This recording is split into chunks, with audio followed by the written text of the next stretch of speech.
नमस्कार भक्तों, आप सबका हमारे चैनल में एक बार फिर से स्वागत है। आप सबको गुरु पूर्णिमा की हार्दिक शुभकामनाएं। गुरु ब्रह्मा, गुरु विष्णु, गुरु देवा महेश्वरा, गुरु साक्षात पर ब्रह्मा श्री गुरुवे नमः। आज मैं ऋषि वेदव्यास व गुरु पूर्णिमा क्यों मनाई जाती है इसके बारे में जानेंगे और इनकी कथा के बारे में भी जानेंगे। वेदव्यास जी, जिन्हें श्री कृष्ण द्वैपायन वेदव्यास भी कहा जाता है, वे हिंदू धर्म के एक महान ऋषि और विद्वान थे। उन्हें वेदों का संकलन करता और महाभारत जैसे महान ग्रंथों के रचयिता के रूप में जाना जाता है। उनका जन्म ऋषि पराशर व सत्यवती के पुत्र के रूप में हुआ था और उन्हें भगवान विष्णु का अवतार भी माना जाता है। तो आइए इनकी पुरानी कथा सुनते हैं। महर्षि वेदव्यास का जन्म यमुना नदी के एक द्वीप पर हुआ था, इसलिए उन्हें कृष्ण द्वैपायन नाम से भी जाना जाता है। एक बार की बात है, महाराजा उपरिचर एक महान प्रतापी राजा था। वह बड़ा धर्मात्मा प्रतापी था। उसने अपने तप से प्रसन्न कर देवराज इंद्र से एक विमान और नाक सूखने वाली सुंदर माला प्राप्त की थी। वह माला धारण करके विमान पर बैठकर आकाश में परिभ्रमण किया करता था। उसे आखेट खेलने का भी बड़ा चाव था। वह प्राय वनों में आखेट खेलने जाया करता था। ऊपरी चर की रानी का नाम गिरिका था। गिरिका बड़ी सुंदर व पवित्र हृदय वाली थी। वह अपने पति को तो प्रेम करती ही थी, ईश्वर के प्रति भी बड़ी आस्था रखने वाली थी। प्राय निरंतर भजन कीर्तन में लगी रहती थी। एक बार गिरिका ऋतुमती हुई। 3 दिनों के पश्चात रात जब वह शुद्ध हुई तो उपरीचर उसके रमण करने से पूर्व ही वन में आखेट खेलने के लिए चले गए।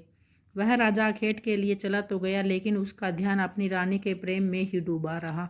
दोपहर का समय था। राजा वन में एक पेड़ के नीचे बैठ गया। शीतल सुगंधित हवा चल रही थी। मधुर स्वर में पक्षी गान कर रहे थे। राजा का ध्यान रानी की ओर चला गया। रमण के संबंध में मन ही मन सोचने लगा। ऐसे में सोचते सोचते उसका वीर्य स्खलित हो गया। इस पर राजा ने सोचा, उसका वीर्य व्यर्थ नहीं जा सकता। अतः उसने अपने वीर्य को एक दोने में डालकर विमान में बैठकर बाज पक्षी को बुलाकर उससे कहा, तुम इस दोने को ले जाकर मेरी रानी को दे दो, वह इसे अपने गर्भ में धारण कर लेगी। बाज उस दोने को लेकर यमुना नदी के ऊपर से चला जा रहा था। सहसा एक दूसरे बाज की दृष्टि उस पर पड़ी। उस दूसरे पक्षी ने सोचा, यह कोई खाने की वस्तु दबाए हुए लेकर जा रहा है, अतः उसने उस बाज पर आक्रमण कर दिया। दोनों बाजों में घमासान युद्ध हुआ। परिणाम यह हुआ कि बाज के मुंह से दोना छूटकर यमुना नदी में जा गिरा। एक मछली की उस दोने पर नजर पड़ी। उसने सोचा, यह खाने की वस्तु है। वह उसको पानी के साथ ही निगल गई।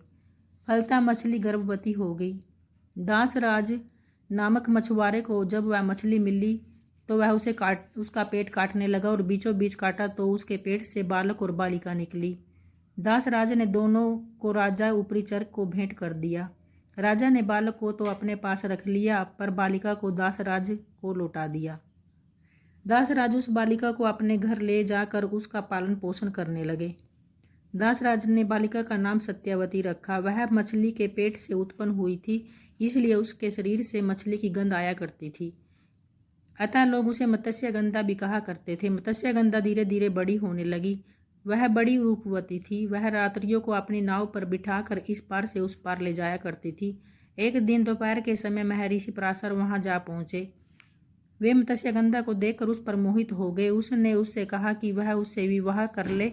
मत्स्यगंधा ने उत्तर दिया, हे महर्षि, मैं ऐसा नहीं कर सकती।